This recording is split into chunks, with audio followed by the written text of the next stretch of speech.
Case number 1. The President's Admirer. Chapter 1. Phantom Observer and the Golden Boy. Everyone in this school sees the Golden Boy, but I see the moment the mask slips. And that moment is where this case truly begins. Welcome back to the Mystery Solvers Club cases, where appearances are currency, reputations are weapons, and the truth hides in plain sight. As you listen, take note of who's watching whom, because in this case, being observed might be more dangerous than being seen. Drop your early theories in the comments. Even the smallest detail could matter later. The hallways of Mary Elizabeth Royal Academy always felt a little too narrow in the spring. It was a season of heavy floor wax mixed with the cloying scent of cherry blossoms drifting through the tall arch windows. Outside, the academy grounds were a sea of soft pink, but inside, the air was thick with the low hum of students who had too much money and not enough focus. I was nearly in the club room when the atmosphere ahead changed. The air seemed to brighten, the noise level rising to a familiar chorus of high-pitched giggles and hushed whispers that usually signaled a localized Golden Boy sighting. Joshua was there, leaning against a locker with an easy practice slouch.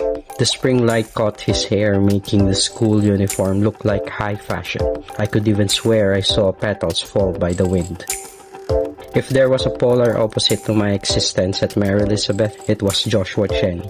He was the academy star athlete, with a smile that worked like the universal key, opening doors and softening hearts before he even spoke a word.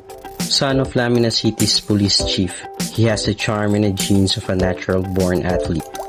But behind the smile lies the truth. Joshua was a performer, and the hallway was his stage. And I told him, Joshua saying to the group of girls surrounding him, that the trophy is just a medal. The real win was seeing the look on the rival's team's face when we took the lead. He caught my eye over the shoulder of a blonde junior.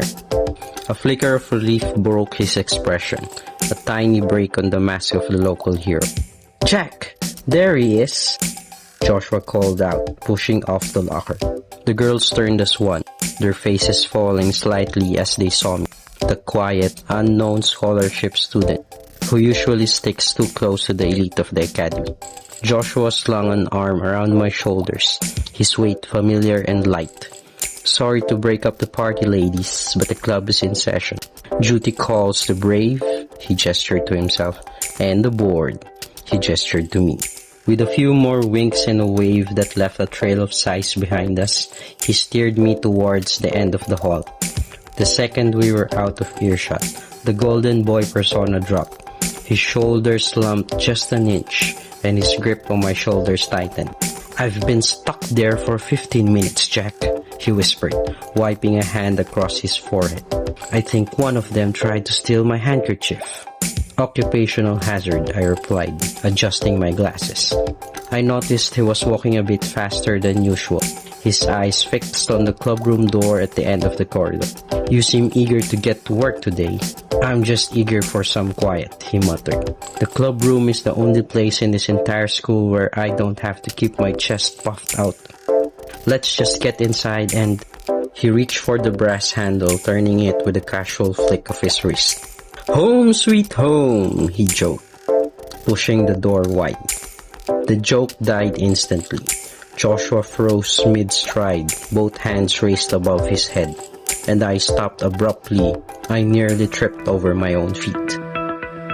The club room was as cluttered as ever, overflowing with half-finished chess games and puzzles, towers of musty files, and our usual mismatched upholstery. But it didn't matter. Sitting on the worn velvet armchair by the window, sipping tea, was a girl who seemed to have brought the spring morning light with her. Valerie Morgan, the student council president. Her almond-shaped eyes and sparkling hazelnut irises met mine.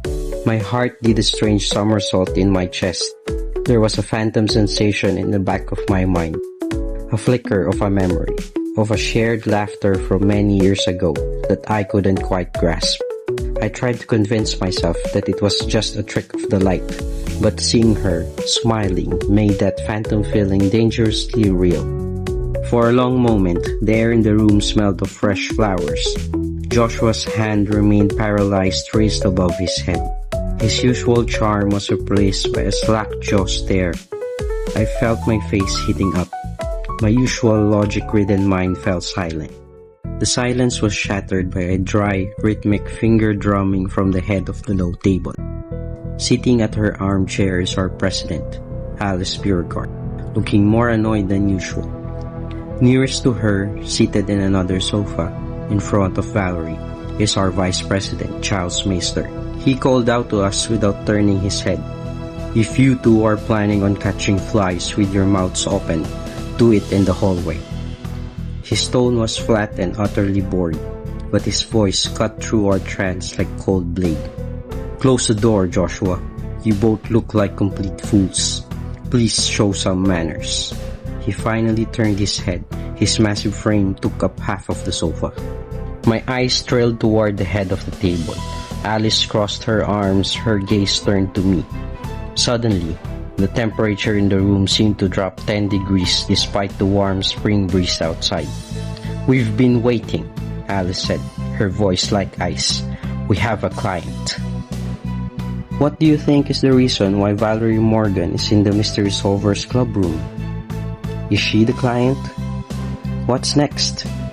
Leave a like and drop your theories in the comments. Subscribe to join the Mystery Solvers Club, because this case is just getting started.